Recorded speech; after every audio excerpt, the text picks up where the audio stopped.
Pois bem, meus amigos, vamos aqui concluir a lei de tortura. Estamos aqui no artigo 1º. São 4 artigos, na verdade são 5 artigos, mas o parágrafo 4º apenas revoga o artigo 233 do Estatuto da Criança e do Adolescente, que a gente já falou, e o artigo 5º é o que diz que a lei entra em vigor na data da sua publicação, tá? E o artigo 2º e o artigo 3º são muito pequenos, né? Então o grosso da lei realmente é o artigo 1º. Esse artigo 1º a gente chegou agora no parágrafo 4º, dando continuidade ao bloco anterior, e vai até o parágrafo 7º, tá? Mas vamos lá, a gente falava no parágrafo 3º das qualificadoras. Então, quando é que a gente tem uma tortura qualificada? Tortura é qualificada quando da tortura resulta lesão grave ou gravíssima, aí a pena passa a ser de 4 a 10 anos, e quando resulta morte, que aí a pena passa a ser de 8 a 16. Tudo bem. Aí a gente viu que no parágrafo 4º a gente não tem qualificadoras, temos causas de aumento de pena, que são valoradas, como nós sabemos, na terceira fase da dosimetria. Lembra, inclusive, que valorando as causas de aumento de pena, a pena pode ficar acima do máximo, né? Ou seja, a pena lá da tortura é de reclusão de 2 a 8, mas com a causa de aumento de pena pode ficar superior a 8. E isso vale também para as qualificadoras, quer dizer, as causas de aumento de pena também se aplicam nas hipóteses de modalidades qualificadas. Então, se eu tiver lá uma tortura que resultou na morte e foi praticada por um agente público, eu vou pegar os parâmetros ali da modalidade qualificada, que é de 8 a 16 anos, e vou aplicar ali um aumento de até 1/3, podendo a pena máxima superar os 16 anos, tá? Bom, volte comigo aqui para a tela. Então, parágrafo 4º ele diz, aumenta-se a pena de 1/6 a 1/3. É esse aumento aí que eu dizia que é na terceira fase da dosimetria da pena e pode elevar a pena para acima do máximo legal. Aí o inciso de número 1 diz assim, se o crime é cometido por agente público, então é a primeira hipótese de causa de aumento de pena. Como a gente já havia salientado aqui inúmeras vezes, no Brasil, né, lembra da expressão crime jabuticaba? No Brasil, o crime de tortura, ele é um crime comum, ele não exige nenhuma qualidade especial do agente. Então, não precisa ser um agente público para cometer o crime de tortura. Se for um agente público, além de responder pelo crime de tortura, terá aqui em seu desfavor uma causa de aumento de pena. É óbvio que essa causa de aumento de pena, quando a lei diz se o crime é cometido por agente público, é óbvio que é o agente público no exercício da função ou em razão dela. Se é um agente público que torturou na sua relação privada e que não tem nada a ver com a sua função pública, ali ele é considerado como particular. Então, agente público é alguém que está no exercício da função pública ou se valendo da função pública, né? Então, ou ele está no efetivo exercício ou não é efetivo exercício, mas está em razão da função pública, tá? Bom, volta comigo aqui. O que mais? Olha o inciso de número 2, diz assim, se o crime é cometido contra criança, gestante, deficiente e adolescente. Como eu já havia antecipado, antes da lei de tortura, a gente tinha a tortura de criança e adolescente no Estatuto da Criança e do Adolescente, era o artigo 233, que já foi revogado, e por isso eu dizia que a tortura contra criança e adolescente também cai aqui na lei de tortura, a lei 9455. Só que aí a gente vai ter uma causa de aumento de pena, e que se aplica, volte comigo para a tela, também para a hipótese em que é praticada contra gestante ou contra deficiente. Lembrando que a causa de aumento de pena, né, para que ela ocorra, como ela também é na modalidade dolosa, assim como o tipo penal, então é necessário que o agente, né, que o criminoso tenha consciência da causa que enseja o aumento de pena. Então, a torturada é uma mulher que está grávida, mas uma gravidez bem inicial, ainda não é uma gravidez aparente, e o torturador não sabe que ela está grávida. Vai responder pelo crime de tortura, obviamente, mas sem a causa de aumento de pena. Torturou ali uma pessoa com deficiência, mas uma deficiência que não é uma deficiência que salta aos olhos, e ele não percebeu que era uma pessoa com deficiência, então também não terá causa de aumento de pena. Ou seja, só tem a causa de aumento de pena quando essas hipóteses que ensejam a causa de aumento de pena ingressarem na esfera de consciência, né, na esfera de conhecimento, portanto, lá do torturador. Olhe comigo aí o inciso de número 3, que diz assim: se o crime é cometido contra criança, gestante, portador de deficiência, adolescente ou maior de 60 anos. Na verdade, saiu errado aqui, meus amigos. É que esse inciso de número 2, na verdade, ele foi substituído. Não é que ele foi substituído, é que a redação nova é a que aparece aí embaixo, tá? A redação antiga era a redação anterior ao Estatuto do Idoso. Veja que o Estatuto do Idoso, que é essa lei aí, 10.741, ela acrescentou aí a figura do idoso, né, o maior de 60 anos, na hipótese de causa de aumento de pena. Então, se o crime, além daquelas hipóteses que já existiam, né, o crime contra criança, adolescente, gestante ou pessoa com deficiência, se o crime for praticado contra idoso, né, pessoa, portanto, maior de 60 anos, também haverá causa de aumento de pena, tá? Bom, o inciso de número 3 diz: se o crime é cometido mediante sequestro. Sequestro, meus amigos, é a privação da liberdade, tá? Tecnicamente, seria o crime do artigo 148 do Código Penal, né, que é sequestro e cárcere privado, é o nome do tipo penal, é a rubrica ali do tipo penal, rubrica é o nome do tipo penal, né? E só que aqui, se a pessoa sequestrar e torturar, ela não vai responder pelos dois crimes, porque o sequestro aqui vai figurar como uma causa de aumento de pena da tortura, tá? E aí, obviamente, a gente não pode considerar o sequestro como um crime autônomo e como uma causa de aumento de pena, porque nesse caso seria bis in idem, tá? Então, como a lei previu expressamente o sequestro como causa de aumento de pena, então não vai dar para considerar o sequestro como um crime autônomo aqui. Então, sequestrou e torturou, responde pela tortura com a causa de aumento de pena decorrente do sequestro, tá? Bom, volte comigo aqui para a tela. O que acontece aqui? Bom, meus amigos, aí vem um parágrafo 5º. Eu havia mencionado que são 7 parágrafos, a gente já está concluindo aí nessa tela, né? Parágrafo 5º diz assim: a condenação acarretará a perda do cargo, função ou emprego público e a interdição para seu exercício pelo dobro do prazo da pena aplicada. Ou seja, o que é que nós estamos falando aqui? De efeitos extrapenais da condenação.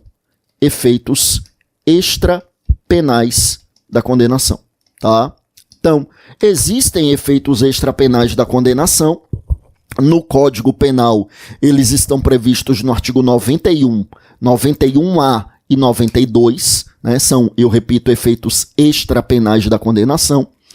E aqui, na lei de tortura, nós temos uma previsão específica para esses efeitos extrapenais. Então, volte comigo aqui para a tela. Então, como eu dizia, no parágrafo 5º nós temos aí: a condenação acarretará a perda do cargo, função ou emprego público e a interdição para seu exercício pelo dobro do prazo da pena aplicada. Vamos por partes. Olha só.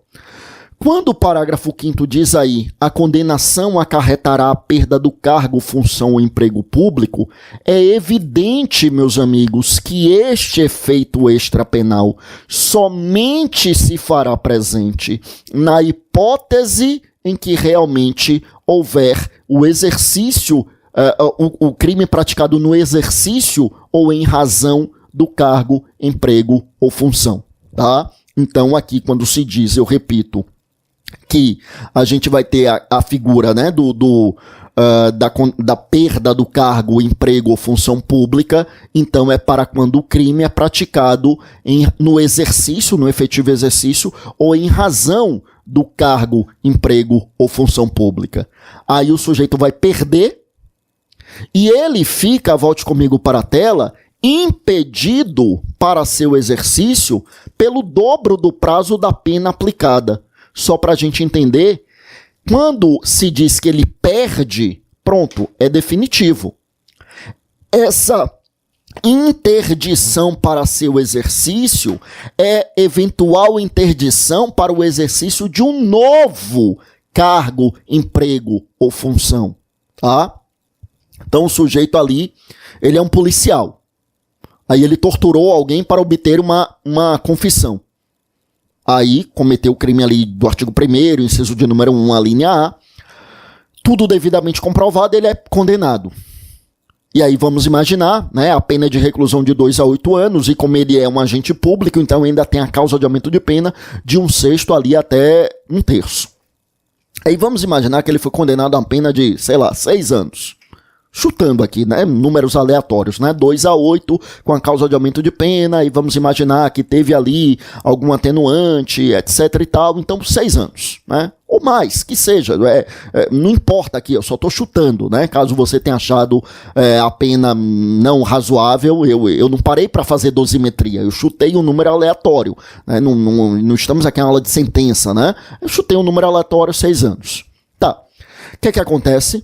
Primeiro, quando condenar e transitar em julgado, ele perde o cargo público. Então ele que é policial, ele perdeu.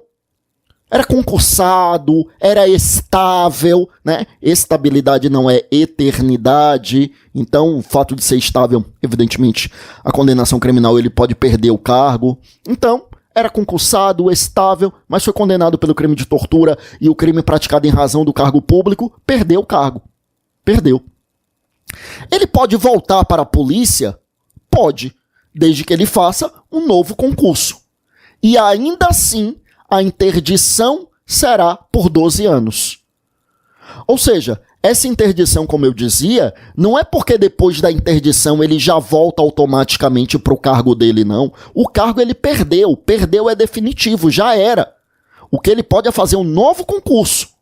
Mas aí, ele só pode tomar posse se ultrapassado esse prazo de 12 anos. 12 anos no meu exemplo, porque volte comigo para a tela, o que o código diz é interdição para seu exercício pelo dobro do prazo da pena aplicada. Eu citei um exemplo em que a pena era de 6 anos. Se a pena era de 6 anos, então ele fica interditado para o exercício do cargo por 12 anos. E eu repito, não é que depois de 12 anos ele recupera o cargo. Ele não recupera. Perdeu é caráter definitivo. O que pode é ele voltar para o serviço público por um novo concurso, ou voltar para um cargo em comissão, nomeado, etc e tal. Mas depois dos 12 anos aqui, 12 anos no meu exemplo, né? Depois do dobro do prazo da pena aplicada. No meu exemplo, a pena era de 6 anos, por isso que eu estou falando prazo de 12, tá? Então esse um efeito extrapenal da condenação, extremamente importante, porque lá no Código Penal a gente tem efeito extrapenal da condenação, a gente tem como um dos efeitos também a perda do cargo, emprego ou função. Tá lá no artigo 92 do Código Penal. Aí vai depender do tipo de crime e do tipo de pena. Se é crime contra a administração pública, então pena de superior a 1 ano. Se é crime de outra natureza, então crime de pelo menos 4 ou mais anos, né?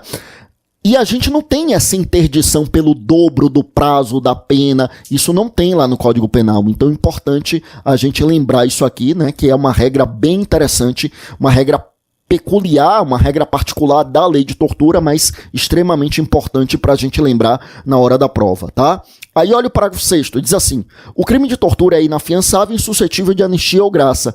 Meus amigos, isso é exatamente o que diz a Constituição no seu artigo 5º, inciso 43. Ela diz que os crimes hediondos seriam insuscetíveis de fiança, anistia ou graça, e a Constituição, como a gente já sabe, ela já equipara a crime hediondo o tráfico de drogas, o terrorismo e exatamente o crime que nós estamos analisando, a tortura. Então, isso que está escrito aqui, parágrafo 6º, é nada mais, nada menos do que aquilo que está na Constituição. A grande discussão aqui é que na lei de crimes hediondos, que a gente sabe ser a lei 8.072 de 1990, o legislador acrescentou a proibição à obtenção do induto. Então, veja que lá na lei de crimes hediondos, embora a Constituição diga isso que está na lei de tortura, a insuscetibilidade de fiança, anistia ou graça, mas a lei de crimes hediondos acrescentou a proibição ao induto. Então não cabe fiança, anistia, graça ou induto, tá? E aí, só para lembrar aqui, tá? O induto a graça é um induto individual. O induto propriamente dito é um induto de caráter coletivo, né? Lembra disso aqui muito brevemente, né? Anistia, graça e induto são institutos que ensejam a extinção da punibilidade. O induto pode ser individual ou coletivo. Quando ele é individual, ele é chamado de graça, tá? O indulto o coletivo é indulto propriamente dito. O indulto é um ato privativo do presidente da República, o Supremo inclusive já decidiu isso, né? Houve uma decisão liminar do ministro Luiz Roberto Barroso suspendendo os efeitos de um indulto concedido pelo então presidente Michel Temer, e depois o plenário do Supremo entendeu que não poderia haver a ingerência judicial, porque ali era ato privativo do presidente da República, desde que ele observasse os limites da lei e da Constituição. E aí, então o que é um indulto? É um ato de concessão do presidente da República por intermédio de um decreto, e nesse decreto o presidente da República estabelece ali requisitos, né, critérios para que haja um indulto, para que haja, portanto, a concessão da extinção da punibilidade. Então, o decreto presidencial vai dizer, olha, se o crime for...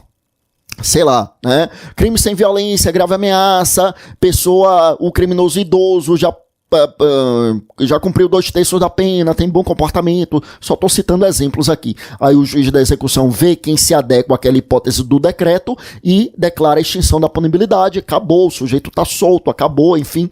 Né? Então, a lei de crimes hediondos proíbe o indulto. A lei de tortura, que é posterior, não proíbe. E aí, meus amigos, vejam que surgiu uma discussão doutrinária. Eu aconselho ficar com um entendimento amplamente majoritário, que diz que, para o crime de tortura, caberá o indulto. Nem todo mundo concorda com isso. É o caso, por exemplo, do professor Guilherme Nutti, que diz que não, que como já há uma proibição lá na lei de crimes hediondos, ela se aplicaria também aqui à tortura, mas o entendimento majoritário é no sentido de que não. É no sentido de que, quando veio a lei de crimes hediondos em 1990, então ela se aplicava integralmente à tortura, já que a tortura é crime equiparado a hediondo. Mas quando vem a lei de tortura em 97, aí nem tudo que se aplica lá da lei de tortura vai se aplicar, lá da lei de crimes hediondos vai se aplicar à tortura, porque a lei de tortura é posterior e é específica. Então, além de ser lei especial em relação à lei geral, porque a lei de crimes hediondos é para os crimes hediondos e para os crimes equiparados, e a lei de tortura é específica para a tortura, então a lei de ser uma lei especial em relação à lei geral, ainda é uma lei posterior em relação à lei anterior. Então, realmente, a gente aplica a lei de tortura em detrimento da lei de crimes hediondos, por isso que a maioria entende que para os crimes hediondos, em geral, não cabe o indulto, para o tráfico de drogas, para o terrorismo não cabe o indulto, mas para a tortura caberia o indulto, porque não há uma proibição na lei de tortura. A lei de tortura proibiu a fiança, a graça e a anistia, como faz a Constituição, mas não o indulto, tá? Lembrando ainda que mesmo para os demais crimes hediondos há precedentes admitindo o indulto humanitário, aquele indulto concedido por graves questões de saúde do condenado, tá?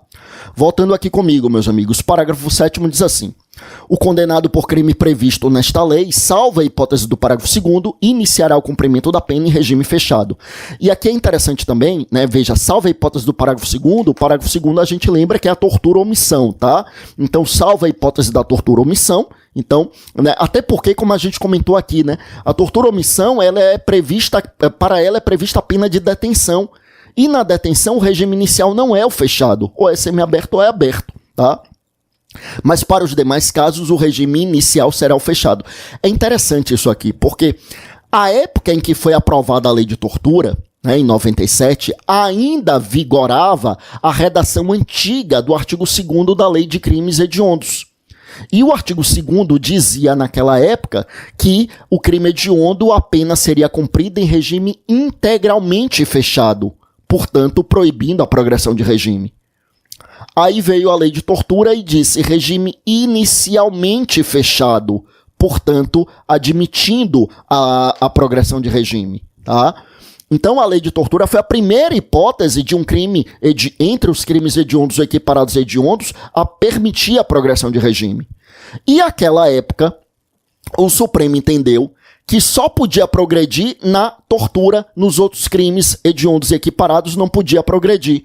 porque aqui essa regra não poderia ser aplicada aos outros crimes hediondos ou equiparados hediondos.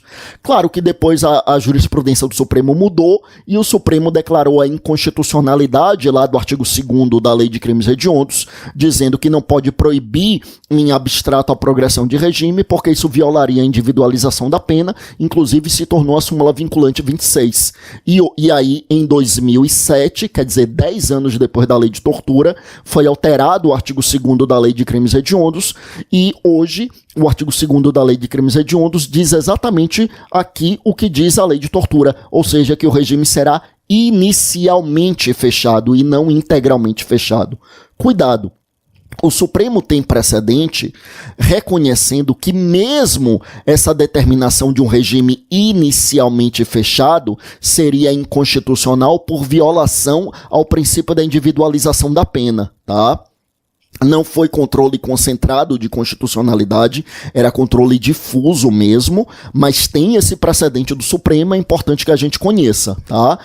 O Supremo reconhecendo, eu repito, que mesmo nessa hipótese em que se fala em regime inicialmente fechado, mesmo nessa hipótese haveria uma violação ao princípio da individualização da pena, tá? Ou seja, com isso o Supremo dizendo que, mesmo sendo crime hediondo equiparado a hediondo, a gente precisaria analisar no caso concreto para saber se realmente o regime vai ser fechado, ou semiaberto, ou aberto, aplicando aquelas regras lá a partir do artigo 32 do Código Penal, tá? Então, cuidado na hora da sua prova, sobretudo se for prova objetiva, né?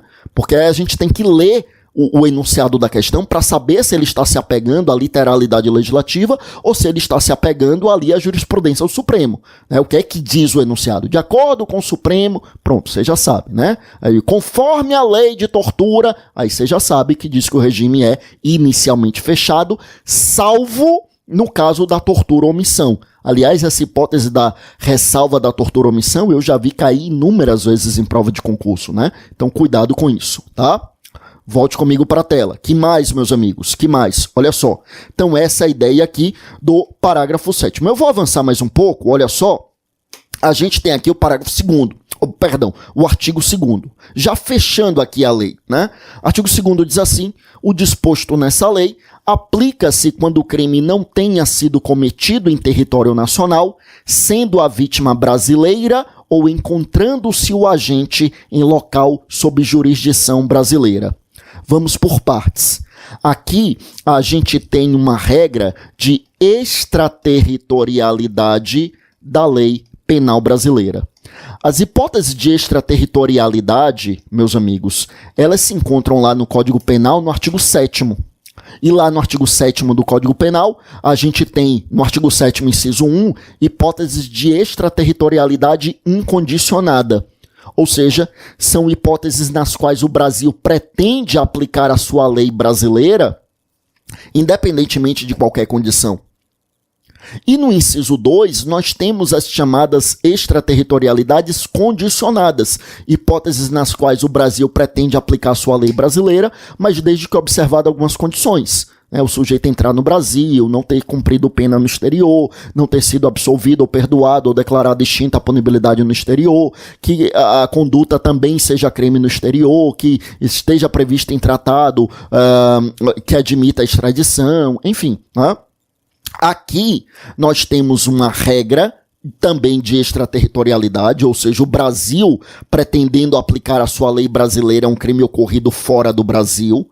E como esse artigo 2º não estabelece nenhuma condição, então nós vamos concluir que aqui na lei de tortura nós temos uma hipótese de extraterritorialidade incondicionada. Extraterritorialidade incondicionada. Qual é a hipótese? Ou seja, além daquelas 4 hipóteses de extraterritorialidade incondicionada que aparecem no artigo 7º, inciso 1 do Código Penal, a gente tem mais uma, que é essa da lei de tortura. É quando a tortura é cometida no exterior contra brasileiro ou por agente que está sob jurisdição brasileira. Tá? Então, neste caso, né, está em local sob jurisdição brasileira, né? Não, enfim. Então, nestes casos, meus amigos, a gente fala em extraterritorialidade incondicionada. Nesse caso, em que a gente quer aplicar a lei brasileira a um crime ocorrido fora do Brasil, porque a vítima é brasileira, é o que a gente chama de princípio da personalidade passiva ou da nacionalidade passiva. Por que personalidade passiva ou nacionalidade passiva? É porque a gente leva em consideração a nacionalidade do sujeito passivo do crime. O sujeito passivo do crime é a vítima, e aqui no caso, vítima brasileira, tá? Então essa a questão aqui, meus amigos. Volte comigo aqui. O que mais a gente tem? Aí a gente tem o artigo 3º dizendo que a lei entra em vigor na data da publicação, e o artigo 4º, sobre o qual eu já havia mencionado aqui, sobre o qual eu já havia falado, revoga-se o artigo 233 da Lei 8.069 de 1990, que é justamente o Estatuto da Criança e do Adolescente. Quer dizer, conforme eu já havia mencionado, esse artigo 233 era até então a previsão que a gente tinha no Brasil de crime de tortura. Só havia crime de tortura contra criança e adolescente. Desde 1990, né, desde o advento do ECA, só havia esse tipo de crime de tortura, e com o advento da lei de tortura, revogou-se o artigo 233, a gente não precisava mais dele, porque a criança e adolescente vítima de tortura, a gente vai aplicar a lei de tortura, e inclusive quando a vítima é criança ou adolescente, a gente viu que é a hipótese de causa de aumento de pena, a pena seria aumentada, portanto, de 1/6 até 1/3, tá bom? Bom, meus amigos, com isso, finalmente a gente encerra aqui a nossa lei de tortura, Lei 9.455 de 1997, o crime equiparado a hediondo, portanto. Como a gente viu, é uma lei bem tranquila, né? Assim, tem muito conteúdo, evidentemente, em relação a essa lei, mas é uma lei pequena, é uma lei que não é como aquelas leis que se vai cair literalidade legislativa, tem um monte de regra, um monte de hipótese, um monte de tipo penal. Não, é bem tranquila conforme a gente viu, tá? Eu quero caminhar para encerrar aqui. Mais uma vez, me colocar à disposição para o que eu puder ajudar. Pode entrar em contato por intermédio das redes sociais. Estamos aí no Instagram como Professor Fábio Roque, lá no YouTube como Fábio Roque Araújo. No que puder ajudar, nós nos encontramos inteiramente à disposição. A gente fechou então aqui a lei de tortura, que é uma lei extremamente importante, como eu dizia, e evidentemente nós voltaremos ainda trazendo outras leis penais especiais importantes aqui para o nosso estudo. Mais uma vez foi um prazer, fiquem com Deus, até a próxima e bons estudos.